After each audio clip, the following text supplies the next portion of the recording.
अस्सलामुअलैकुम नाजरीन, अब देख रहे हैं कायनात HD चैनल। चलते हैं खबरों की जानिब।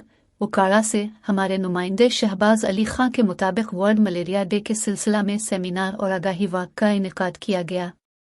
तफसीलात के मुताबिक chief executive officer district health authority उकाड़ा के दफ्तर में वर्ल्ड मलेरिया डे के सिलसिला में एक सीमिनार का इनेकाद हुआ, जिसमें CEO हेल्थ डॉक्टर सैफुल्लाह ने शुरका को मलेरिया बुखार की अलामात के मुतालिक बताया और कहा कि मलेरिया के मरीजों के लिए तमाम हस्पतालों में मुफ्त टेस्ट और इलाज की सहूलत मौजूद है।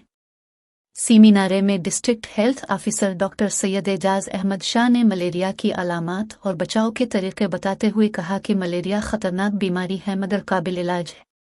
इस मौके पर चौधरी असगर अली CDC ऑफिसर ने बताया कि मलेरिया की बीमारी को ख़त्म करने के लिए मच्छर की अफजाइश की जगह और तालाब वगैरह जहां पर मच्छरों की अफजाइश होती है उन जगहों पर लार्वी साइडन मैकेनिकल रिमूवर से कम किया जा सकता है। सेमिनार के इख्तिताम पर CEO डॉक्टर सैफुल्लाह और DHO डॉक्टर सैयद एजाज शाह की क़ियादत में वर्ल्ड मलेरिया डे के हवाला से आगाही वाक का एहतमाम भी किया गया, जिसमें महकमा सेहत का अमला और मुअज़्ज़ज़ शहरियों ने शमूलियत की।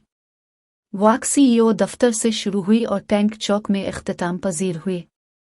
अब तक के लिए इतना ही। अल्लाह निगहबान।